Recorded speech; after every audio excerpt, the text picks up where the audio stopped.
চারের এক অংশ সম্পত্তি কামকুল গ্রামের মফিজুল হক মিনার ছেলে তরিকুল ইসলামের নিকট 2008 সালে 346 ও 347 নম্বর দুইটি পৃথক দলিল আমার প্রাপ্ত অংশ আমি তার কাছে বিক্রয় ও রেজিস্ট্রি করে দেয়।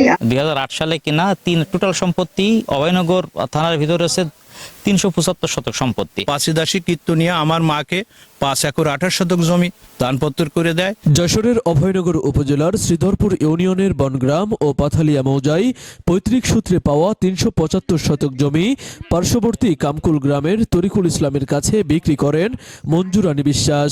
জমি ক্রয়ের পর থেকে ক্রেতা তরিকুল ইসলামকে দীর্ঘ 18 বছর ধরে নানাভাবে হয়রানির অভিযোগ উঠেছে স্থানীয় আওয়ামী লীগ নেতা দীপঙ্কর কুমার ভদ্রের বিরুদ্ধে। আদালত বারবার দীপঙ্করের মামলা মিথ্যা ও বানোয়াট বলে রায় দিলেও থামেনি তার অপতৎপরতা, বলছেন ভুক্তভোগী তরিকুল ইসলাম। কিছু কারো লোকের কুপরামর্শে সে আমার নামে একটা মিথ্যা মামলা করে। মামলা 2008 সালে P98 এই মামলা নাম্বার, এটা আপনার 11/11/15 সালে এই মামলাটা শেষ হয়ে যায়। আর একটা পর্যায়ে তো সে ছিল যে আমি এটা জাল দলিল সৃষ্টি করছি, কিন্তু পরবর্তীতে তারই বলা বক্তব্য অনুযায়ী সে দেখছে, শুনছে, বুঝছে, বিভিন্ন সময় কোর্ট আদালতে হেঁটে হেঁটে সবটাই মিথ্যা প্রমাণ হয়েছে এবং সত্যটা সামনে যে ও যে একটা দলিল সামনে নিয়ে আসে ওইটাই জাল দলিল। দাগে নিজের মতো করে দাগ পাতায়, নিজের মতো করে কথা লেখে। অনুসন্ধানে জানা যায় 2008 সালে বনগ্রামের মৃত বামন দাস কীর্তনিয়ার ছোট মেয়ে মঞ্জু রানী বিশ্বাস তার ওয়ারিশ সূত্রে প্রাপ্ত 72 নম্বর বনগ্রাম ও 71 নম্বর পাথালিয়া মৌজায় 375 শতক জমি দুটি পৃথক দলিলে কামকুল গ্রামের মৃত মফিজুল হক মিনার ছেলে তরিকুল ইসলামের কাছে বিক্রি করে দেন। ভুক্তভোগী তরিকুল ইসলাম বলেন, জমি ক্রয়ের পর থেকে মঞ্জু রানীর বোন শান্তি রানী এবং তার ছেলে দীপঙ্কর কুমার ভদ্র আমার বিরুদ্ধে একের পর এক মিথ্যা মামলা দায়ের শুরু করেন। তবে প্রতিটি মামলা আদালত কর্তৃক মিথ্যা প্রমাণিত হয়েছে। এমনকি 2008 সালে মিথ্যা মামলা করার অপরাধে আদালত কর্তৃক দীপঙ্কর কুমার ভদ্র, তার ভাই বিমান কুমার ভদ্র এবং তৎকালীন ওয়ার্ড আওয়ামী লীগের সভাপতি বিধান বিশ্বাসকে দণ্ড প্রদান করেন। বিভিন্ন সময় বিভিন্ন রকমের মিথ্যা মামলা দিচ্ছে, যে মামলার মিথ্যা প্রমাণ হওয়ার কারণে সে নিজেও 3 দিন করে জেল খাটছে।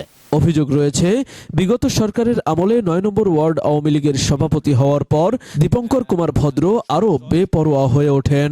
পেশিশক্তি ব্যবহার, প্রাণনাশের হুমকি এবং সাম্প্রদায়িক ইস্যু তৈরির মাধ্যমে তিনি তরিকুল ইসলামকে হয়রানি অব্যাহত রাখেন। এই জমিতে ঠিকঠাক ভাবে আসতে না পারে, এর ভিতরে আমার আরো জমি গাছ জোর জবরে কেটে নেয়। আমি খুলনায় থাকার সুবাদে জোর জবরে না, ঠিক চুরি করে আমি এসে খোঁজ খবর নিতে গেলে ওরা আমাকে পেশি শক্তি ব্যবহার করে মারপিট দেয়। অভয়নগর থানায় একটা মামলাও আছে, জিয়ার মামলা নম্বর জিয়ার 99-21। আর সর্বশেষ যেটা হয়েছে, এই যে এখানে যখনই আসি সংখ্যালঘু ধর্মীয় অনুভূতি সামনে আনার চেষ্টা করে। সম্প্রতি তরিকুল ইসলাম তার জমির গাছ কাটতে গেলে দীপঙ্কর তাতে বাধা দেন এবং বিভিন্ন দপ্তরে ভিত্তিহীন নানান অভিযোগ দায়ের করেন। এমন পরিস্থিতিতে গত 4 ডিসেম্বর 2025 তারিখে নওপাড়া ইনস্টিটিউট অডিটোরিয়ামে শ্রীধরপুর ইউনিয়ন বিএনপির সভাপতি মঞ্জুর মাস্টারের সভাপতিত্বে এবং স্থানীয় পুলিশ ও দুই পক্ষের আইনজীবীদের উপস্থিতিতে একটি সালিশি বৈঠক অনুষ্ঠিত হয়। সেখানে উভয় পক্ষ 2026 সালের জানুয়ারি মাসের মধ্যে সলেনামার মাধ্যমে বিষয়টি স্থায়ী সমাধানের সমঝোতায় পৌঁছায়। কিন্তু অভিযোগ উঠেছে, জানুয়ারির 4 তারিখে দীপঙ্কর কুমার ভদ্র পুনরায় সেই জমিতে নিষেধাজ্ঞা জারি করার চেষ্টা করে সমঝোতা ভঙ্গ করেছেন। এই সম্পত্তিটা ডিসেম্বর মাস 2025-এর 4 তারিখে ডিসেম্বরের 4 তারিখে ইনস্টিটিউটে বসে পুলিশ আহ্বায়ক ঠিক এটা ওভাবে বলা যাবে কিনা, পুলিশের কাছে অভিযোগ দিছিল। পুলিশই তাদেরকে ডেকে নিয়েছিল যে তোমাদের কি কাগজপত্রের ভিত্তিতে তোমরা জমি দাবি করো আর ও কি কাগজপত্রের ভিত্তিতে এই জমি দাবি করে আসে, আমরা উভয়ের কাগজপত্র দেখে একটা সমাধান করা যায় কিনা আমরা দেখি। তো এই কথার পরে আপনার অভয়নগর ইনস্টিটিউটে 2075 ডিসেম্বরের 4 তারিখ 25 সালে, অর্থাৎ আজ থেকে এই কিছুদিন আগের কথা, 1-1.5 মাস হতে চললো, ওইখানে ওর পক্ষে 2 জন মানিত লয়ার, আমার পক্ষে 2 জন লয়ার সহ এলাকার কিছু গণ্যমান্য ব্যক্তির উপস্থিতিতে, আমাদের ইউনিয়ন সভাপতি মঞ্জুর মাস্টার তার উপস্থিতিতে, পুলিশের উপস্থিতিতে শান্তিপূর্ণভাবে আলোচনা হয়। সেইখানে সে 3টা দলিলের কথা বলে, যে দলিলের ভিত্তিটাই ভিত্তিশূন্য দলিল। যাই হোক, তারপরেও বললেও সেটাকে সেই অনুযায়ী একটা নিষ্পত্তির চেষ্টা তাৎক্ষণিকভাবে সবার উপস্থিতিতে আমি এক পর্যায়ে রাজি হই। আমি অনেকটা ছাড় দিয়েই রাজি হই। রাজি হওয়ার এক পর্যায়ে উপস্থিত লোকের উপস্থিতিতে সালিশনামা তৈরি হয় এবং সেইখানে আমি দুজনই স্বাক্ষর করি। সে প্রথম পক্ষ হিসাবে স্বাক্ষর করে, আমি দ্বিতীয় পক্ষ হিসাবে স্বাক্ষর করি, মেনে নেওয়ার স্বার্থে সুবিধার্থে, আমি লস করে হলেও। পরবর্তীতে সেই একই সালিশনামা ডিসেম্বরের 4 তারিখে করে জানুয়ারি পরে 26 সালের জানুয়ারি 4 তারিখে ওটা সে তার মতো করে সালিশ অমান্য করে যে কোর্ট আদালতের চেষ্টা পায় আমাকে কিভাবে হ্যারাস করা যায় বা আমাকে কিভাবে নিষেধাজ্ঞার আওতায় আনা যায়, আটকানো যায়। তো যেহেতু পাবলিকই বিষয়টা নিষ্পত্তি করে সেটা সেই মানে না, অথবা আমার মানার দায় কোথায়? বর্তমানে তিনি স্থানীয় প্রভাবশালীদের ভুল বুঝিয়ে তরিকুল ইসলামকে সামাজিক ও মানসিকভাবে হেয় প্রতিপন্ন করার অপকৌশল গ্রহণ করেছে। ভুক্তভোগী তরিকুল ইসলাম খবর অভয়নগরকে বলেন, আমি বৈধভাবে জমি কিনে 18 বছর ধরে শুধু আদালতের বারান্দায় ঘুরছে। দীপঙ্কর গংদের সকল ষড়যন্ত্র ও হয়রানি থেকে আমি স্থায়ীভাবে মুক্তি চাই। এখন আমার কথা হচ্ছে ভাই, রাষ্ট্রীয়ভাবে আর সবার কাছে উদ্দেশ্যেই বলা, আমি এই রকমের নোংরামি থেকে পরিত্রাণ চাই। ও বারবার মিথ্যা মামলা দেওয়া, অপপ্রচার চালানো, সংখ্যালঘুর ইমেজ সামনে এনে আমাকে বিভিন্নভাবে হেনস্থা করা, জমিতে যা আসতে না পারি সেই মর্মে যা যা রকমের প্রোপাগান্ডা করা যায় সেই সবটাই সে করতেছে। এই সর্বশেষ যেটা আজকে সকালে আমি এখানে আমার কাজ করতেছি, ও 999-এ ফোন করছে, পুলিশ ডেকে নিয়ে আসছে।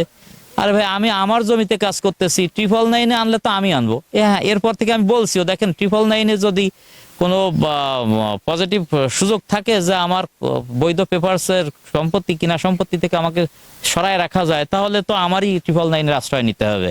হ্যাঁ, পুলিশ তার সব তাদের অভিযোগ, যে অভিযোগের পরে আসছে এটা দেখছে মিথ্যা, পুলিশ তার মতো করে চলে গেছে। কিন্তু চলে গেলেও তো আমি পাচ্ছি না, এই যে নিষ্কৃতি পাচ্ছি না।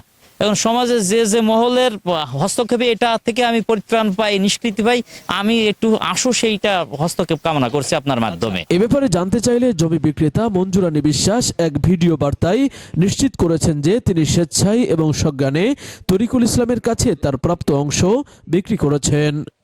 আমি মঞ্জুরানী বিশ্বাস, আমি অরবিন্দ বিশ্বাস, গ্রাম বড়কুলা, ডাকঘর সিংহাসনপুর, থানা ও জেলা নড়াইল। আমার পিতা মৃত্যু বামন দাস কীর্তনিয়া, মাতা মৃত্যু পাশিদাসী কীর্তনিয়া, গ্রাম বনগ্রাম, ডাকঘর সিদ্ধারপুর, থানা অভয়নগর, জেলা যশোর। আমার মা মারা যাওয়ার পর আমার মায়ের নামে বিআরএস রেকর্ড 72 নম্বর বনগ্রাম মৌজায়, 575 নম্বর খতিয়ান ও 71 নম্বর পাতালিয়া মৌজার 343 নম্বর খতিয়ান 4-এর 1 অংশ সম্পত্তি কামকুল গ্রামের মফিজুল হক মিনার ছেলে তরিকুল ইসলামের নিকট 2008 সালে 346 ও 347 নম্বর 2টি পৃথক দলিল আমার প্রাপ্ত অংশ আমি তার কাছে বিক্রয় ও রেজিস্ট্রি করে দেয়। আমি এই মুহূর্তে চিকিৎসা জনিত কারণে ভারতে অবস্থান করছি। এ ব্যাপারে দীপঙ্কর কুমার ভদ্রের কাছে জানতে চাইলে তিনি সকল অভিযোগ অস্বীকার করে বলেন, এই সম্পত্তি আমার নানি, আমার মা শান্তি রানী বিশ্বাসকে দানপত্র করে দিয়েছেন। এই জমিটা হচ্ছে আমার মায়ের, এবং ডাঙের পরে আরও জমি আছে, সেগুলো আছে আমাদের হচ্ছে কি নানির কাছ থেকে দলিলকৃত। এই জমি টোটালি যে জমিগুলো আমার দিদিমা পাশিদাসী কীর্তনিয়ার নামে প্রিন্টেড পর্সা, গেজেটেড পর্সা, এই পর্সা বলে পাশিদাসী কীর্তনিয়া আমার মাকে 5 একর 28 শতক জমি দানপত্র করে দেয়। পরে সেই জমি আমার মাসির কাছ থেকে খরিদ করেছে তরিকুল ইসলাম। যদিও হিন্দু আইন অনুযায়ী আমার মাসি কর্তৃক সরাসরি জমি বিক্রির কোনো বিধান নেই। তরিকুল ইসলাম 2008 সালে যে দলিলটা শো করছে, এই দলিলটা হচ্ছে আমার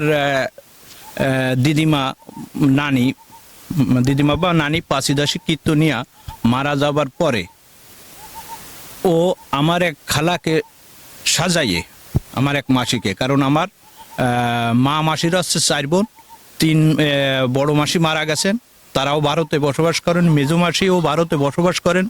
ওনারা প্রায় 65 সালে 67 সালে চলে গেছে। ছোট মাসি মঞ্জুরানী, উনি হচ্ছে 72-73 সালে চলে গেছে হচ্ছে ইন্ডিয়াতে বিয়ের পরপরই। এখন এইখানে শুধু আমার মা, আমার দিদিমা আমরা বসবাস করি। এখন আমার এই দিদিমা মারা যাওয়ার পরে ও আমার এই ছোট মাসিকে ছোট মাসির অনুকূলে মানে দাতা সাজিয়ে দুটো দলিল দেখাচ্ছে, দুটো দলিল সম্পন্ন করেছে।